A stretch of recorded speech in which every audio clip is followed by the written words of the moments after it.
My dad was involved in 30, 35 murders.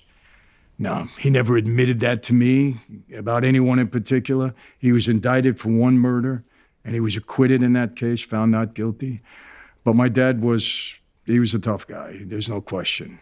So, if he was involved in 35 murders, as the FBI suggest, do you think he was better off behind bars?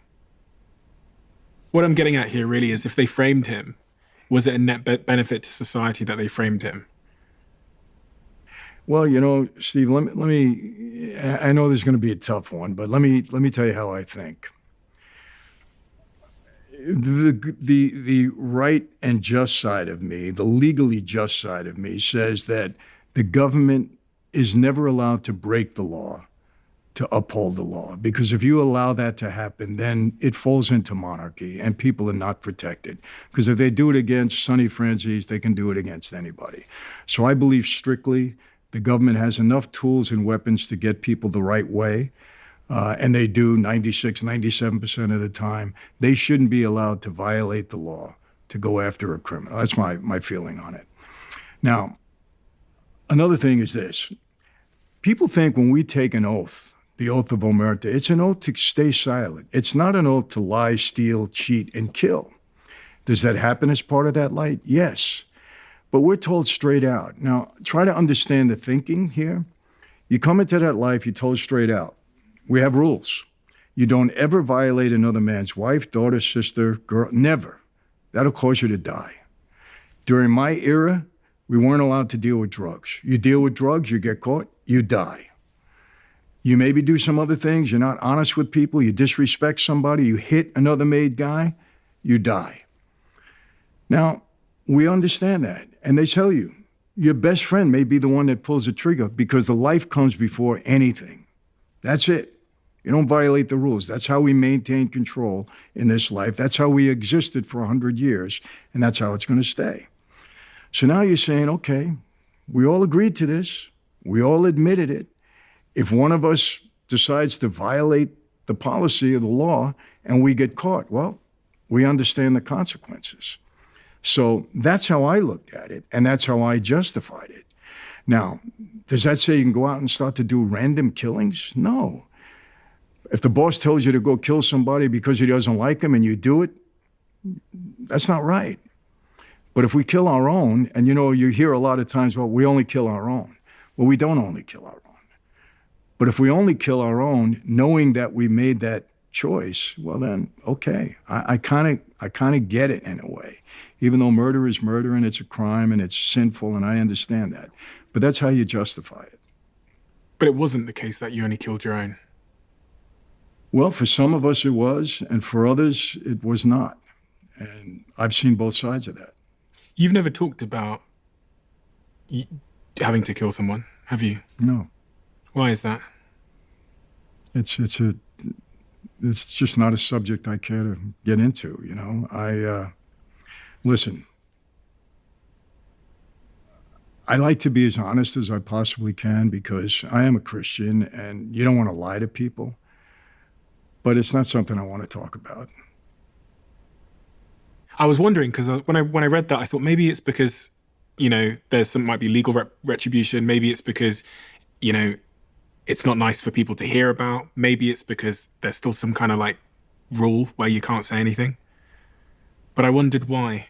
Maybe it's all of the above, I don't know. Well, Steve, look, there's a lot of guys on the street now, and if you go on YouTube, you'll see a number of them, and they've admitted to murders that they were involved in. These are made guys, and they've admitted to it, and many of them had struck a deal with the government. They had immunity for the crimes they committed, even murder.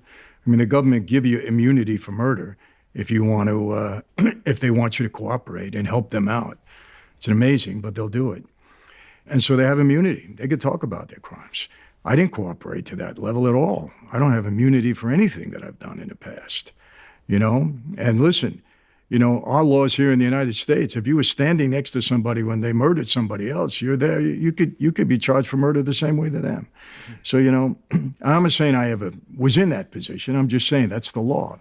So, why talk about it? Number one. And number two, murder is ugly. It's ugly. And you don't ever want to talk about it. I mean, if I were to do something like that, I wouldn't be proud of it. I'm not trying to throw my chest out and say, hey, look what I could do. Guys go to war. They kill people all the time, in defense of our country or defensive. So, I mean, it's not like, oh, God, nobody. I mean, murder happens every single day. Mm-hmm. Yeah, who wants to talk about it? Some people do. I know, not me. You got closer to the Mafia when your father was sent down, and this was the point where you decided not to go to school. The boss of the Colombo family brings you close, brings you under his wing. Do you have to do some kind of training or something to join the Mafia? Is there any?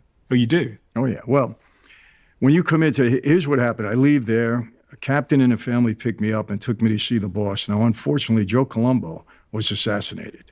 He was shot, seriously wounded. He lingered for about 7 years, and then he died as a result of these wounds. So a new boss took over, and he's passed away now. And I sat with him. This was about 2 weeks after my father sent word downtown that he was proposing me to be part of that life. Because you can't just go up to somebody and say, hey, I'd like to join. Somebody has to propose you, vouch for you, say you have what it takes. There's a lot of nepotism in that life. A lot of fathers brought their sons in, their nephews, whatever. So in my case, it was my dad that proposed me.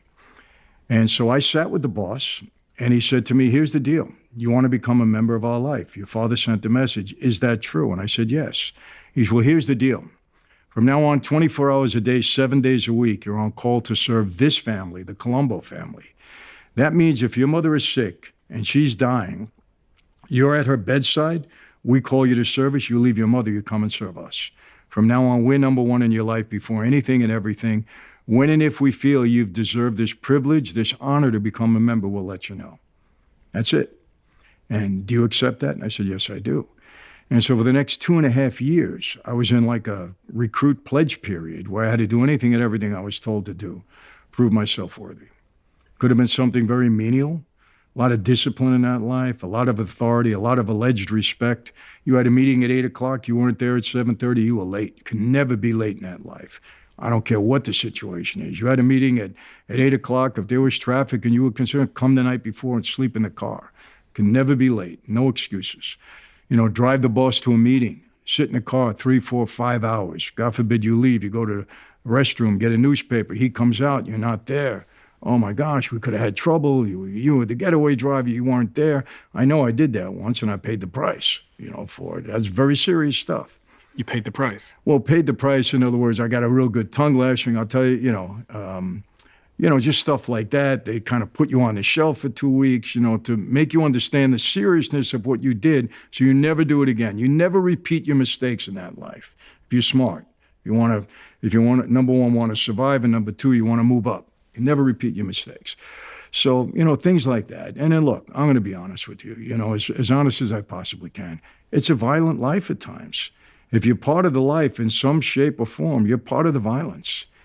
And if anybody tells you differently, they're either not being honest or they weren't a made member of that life. And that's just how it goes. Why'd you say that?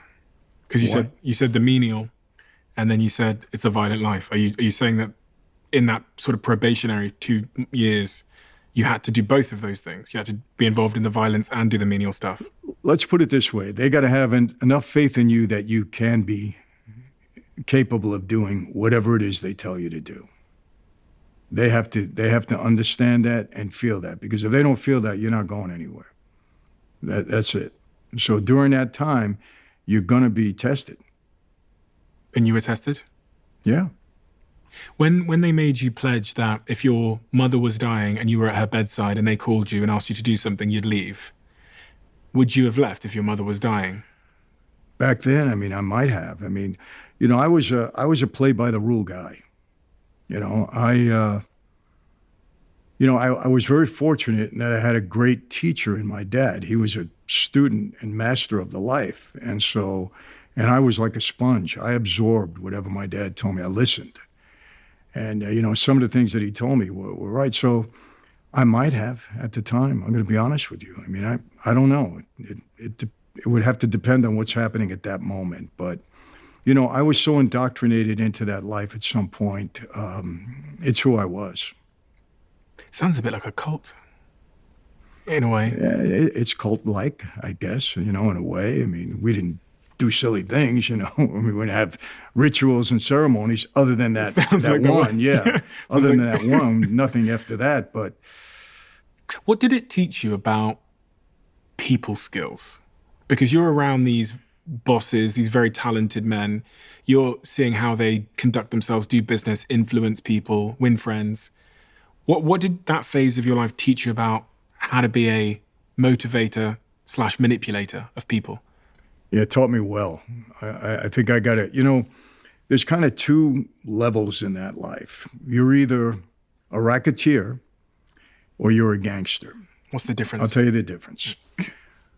A gangster is a guy that really doesn't know how to use that life to benefit him in business. So he's more of a, I don't want to say tough guy, I don't want to say the term, but he's more of a guy that, hey, we had something done, this is the guy, send him out, let him do it, because you got to earn your keep in that life. We in the Colombo family had 115 made guys at that time. Out of the 115, 20 of us were really earning money and supporting the family in some way and really elevating the family. We were racketeers. Now, a gangster could never really be a racketeer, he just doesn't know how. But a racketeer has to be a gangster also, because you're going to be called upon. Not as much as this guy, but when you're called upon, you got to do it. So, you know, I was more of a racketeer. And as a result of that, I was constantly in business disputes and sitting down with other guys. And you have to learn, you know, how to negotiate. I mean, I learned the art of negotiation at these sit-downs, you know, learned how to try to, you know, really, before I walk into a meeting with somebody, number one, try to know the personality of that person, know if there's a fallback position, if I'm not winning, what I'll accept. And so I had to prepare myself for these meetings, because unprepared, you know, they'll chew you up. Because a lot of these old timers were very skillful. And believe me, you could be 100% right and end up wrong, and they'll put you in a trap. So you really had to know what you were doing.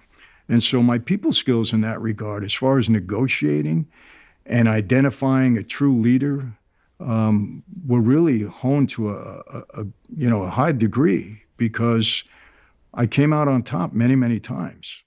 If you love the Diary of a CEO brand and you watch this channel, please do me a huge favor. Become part of the 15% of the viewers on this channel that have hit the subscribe button. It helps us tremendously, and the bigger the channel gets, the bigger the guests.